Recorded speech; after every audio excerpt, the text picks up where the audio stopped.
Hey guys, today we have a fun activity to do in the middle of winter on a cold day to help you beat those winter blues. So we're going to be talking about terrariums, some of the best plants for them, their care, and even putting together a terrarium. So we're here with Pallace today. She's another horticulture agent in Kansas. So terrariums are a small or miniature ecosystem that are enclosed with glass and have really different plants that go into them that you would normally have in the landscape. So a little bit about the history of terrariums. They actually started a long time ago. So even though they're really popular and trendy right now, they started in the 1800s when a plant enthusiast called Nathaniel Ward could not get his ferns to grow, but he was looking at an insect in a glass case and noticed that his ferns were starting to grow inside the glass case. So that is kind of how terrariums came to be. And ever since then, they've become really popular and fun to have in your homes. There's two main types of terrariums. The first type is an open container, so it allows a lot of air to come in and out. And then the second type is a closed container, so it retains a lot of humidity. Right, so open and closed containers have very different types of care and need different types of plants. So in an open container, you can have clear glass or you could have a ceramic type bowl. You could use about anything. It could be more of a dish shape or something shaped like this. But like Cassie said, it'll have less humidity, which means you're going to be dealing with less disease problems, but you'll need way more water to go into it. And some plants that you could use would be succulents or air plants, or moss, really about anything, but it just gives you some variety of things that you wouldn't normally be able to grow outside right now. So for the closed containers, they retain a lot of moisture, so you have to water them not very often at all. The types of plants you're going to put in here are mosses, ferns, things that can handle a lot of humidity. And these are more of a traditional terrarium, so they're kind of what we think about when we are talking about Dr. Ward, who started the original terrariums back in the 1800s. So we're going to go over some different items that you'd want to purchase to make your terrarium. First, we're going to talk about activated charcoal, or sometimes called activated carbon, and you'd find this over where you'd be buying fish supplies.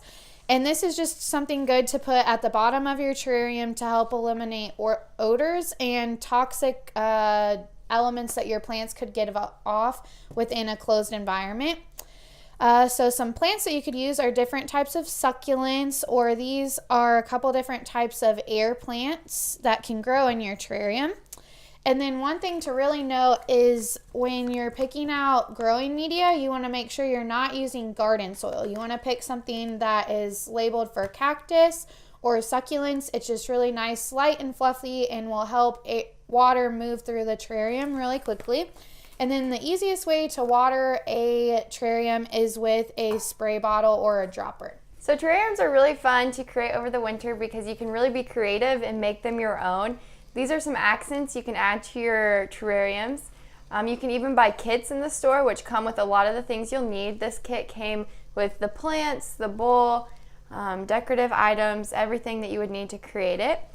Some things you can use are moss, little gems, rocks, even seashells. If you really want to make it creative and make it your own, you can add seashells from a vacation. So these shells are from a vacation I took with my family to Mexico. So it's really fun to just get creative. You can have different themes. You can have them be gifts for teachers or whoever you're shopping for. So they're really fun to create during the winter when you can't be outside working in your garden. Okay, so when you're assembling your terrarium, you want to have layers in the bottom. So you're going to start with a rock layer, and this will help with drainage. So you want about 2 to 3 inches, depending on the size of your container. So we're going to do a little bit less since our container is pretty small. So you can use rock or pebbles, anything to create some drainage. Then the next layer that we're going to put in is that activated charcoal or activated carbon. So the next layer is your growing medium. So like we talked about, a cactus, soil, something really light and loose. And this will probably be the biggest layer you have, because if you're planting something like a succulent, it needs a lot of room for its roots. So go ahead and add this for your next layer on top of the charcoal. So for this terrarium, we're going to use one of our succulents, and also an air plant that we have.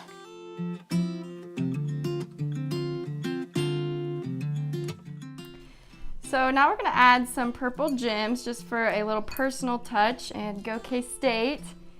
And when you're caring for this terrarium, since it's an open terrarium, you want to check the soil moisture about once a week. And remember, when you're watering it, to either use a spray bottle or a dropper.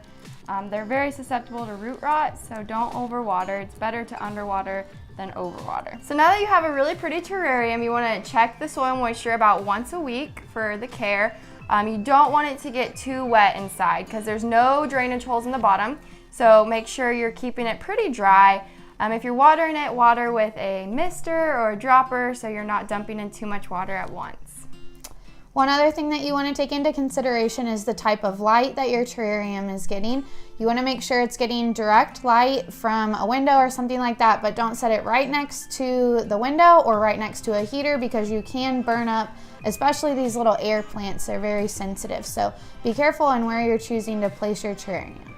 Again, this is just a fun little project. You can place lots of themes in it. It can be kind of similar to a fairy garden, where it could be really tropical or more woodlandsy. It's also a fun project to do in your classrooms or with your kids at home during winter break, and it can be a really fun gift to give to someone that you care about.